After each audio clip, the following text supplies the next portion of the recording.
राधे राधे भक्तों, स्वागत है आप सभी का एक बार फिर से आज के इस खास वीडियो में।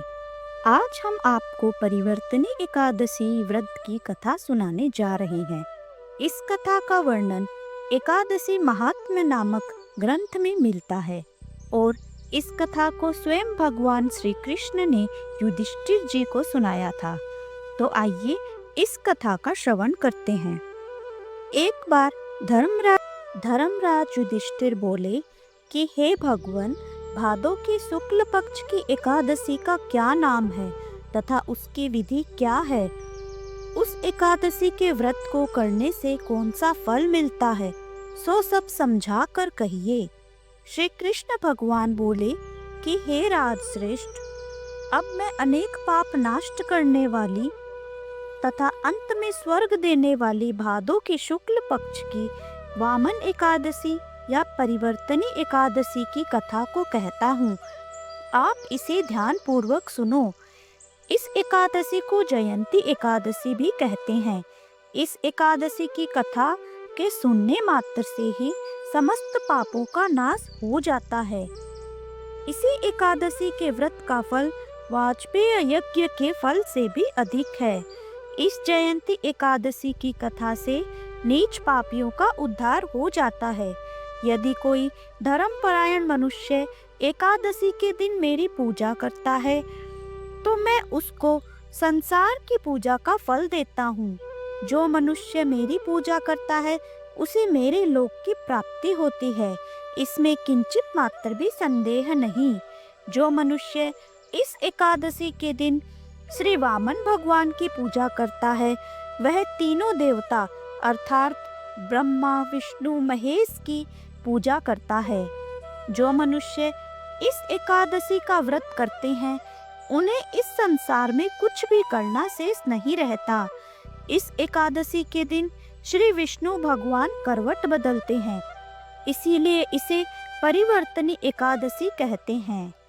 इस पर युधिष्ठिर बोले कि हे भगवान, आपके वचनों को सुनकर मुझे महान संदेह हो रहा है कि आप किस प्रकार सोते तथा करवट बदलते हैं।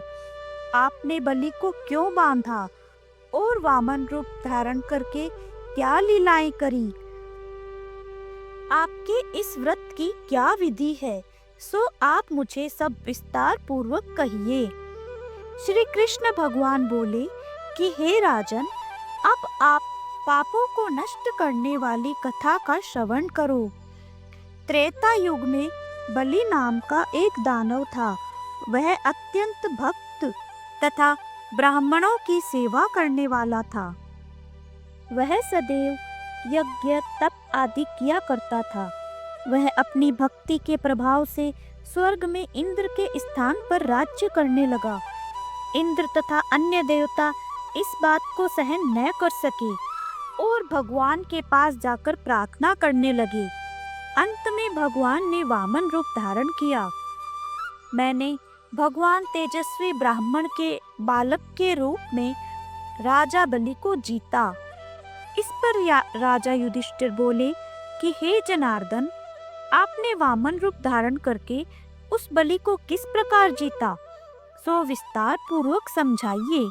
श्री भगवान बोले कि हे राजन, मैंने वामन का रूप धारण करके राजा बलि से याचना की कि हे राजन, तुम मुझे 3 पैर भूमि दे दो, इससे तुम्हारे लिए 3 लोक दान का फल प्राप्त होगा।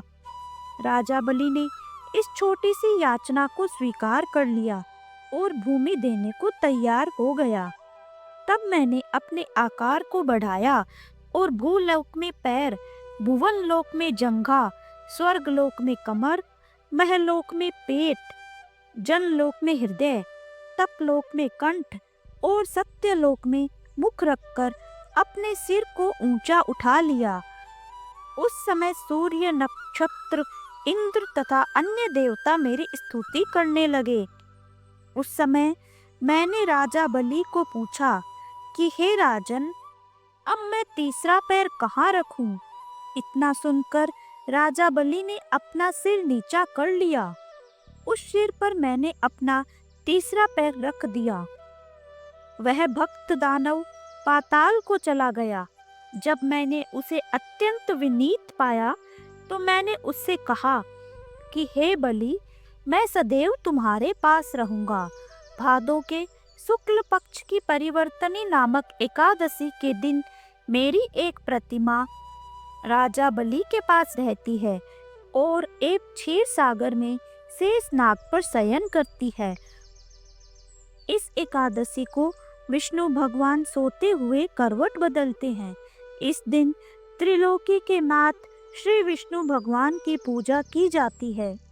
इसमें चावल और दही सहित चांदी का दान किया जाता है।